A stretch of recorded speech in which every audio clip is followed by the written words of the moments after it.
Coucou à tous, je suis tellement contente de vous retrouver. Alors comme j'ai pu le spécifier dans mon dernier post, je reviens donc après 2 ans d'absence sur la chaîne et j'en suis vraiment ravie.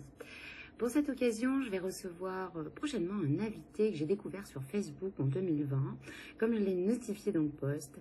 Une période ô combien cruciale et troublante pour moi comme pour la planète entière. Alors, d'où la création aussi de cette chaîne, sur le fait qu'il est ultra important de rester souverain en tant qu'être humain.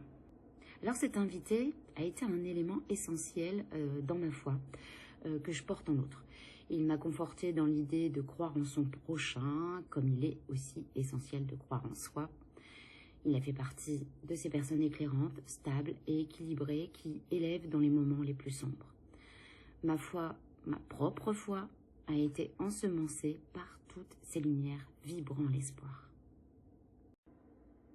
Alors cette personne, c'est Akina, animateur majeur de l'association Front Médiatique, qui se détermine tel que je le cite, qui sélectionne et diffuse de manière collaborative le meilleur de l'information. Ils mettent en lumière les idées et points de vue trop peu médiatisés à travers différents projets participatifs. Ils ont un site internet, mais aussi des productions audiovisuelles et des supports papier et des événements publics. Donc, en ce qui concerne les vidéos qu'ils mettent sur leur plateforme, en principal Odyssée, mais il y en a plein d'autres, ça se trouve essentiellement là parce que forcément, vous pouvez imaginer que ça permet de contrer la censure pour laquelle les médias dits alternatifs sont soumis. Et pourquoi parce que simplement, ils ne vont pas dans la ligne journalistique conventionnelle. Mais cela dit, j'ai envie de dire que je suis très fière d'interviewer Akina, qui n'est certainement pas habitué à être sur le devant de la scène, parce que c'est un homme, allez, je me lance, c'est un gars simple et humble comme je les aime et comme je les apprécie.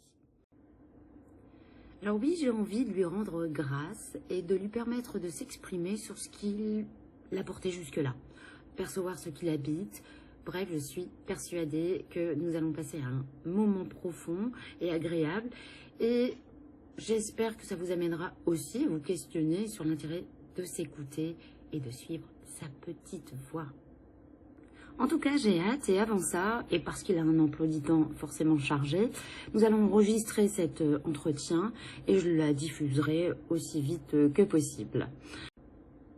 Je suis aussi en train de vous concocter une petite vidéo sur l'esprit de Noël, c'est le moment, et je vous la diffuserai assez rapidement. Je vous dis à très vite et surtout, prenez soin de vous.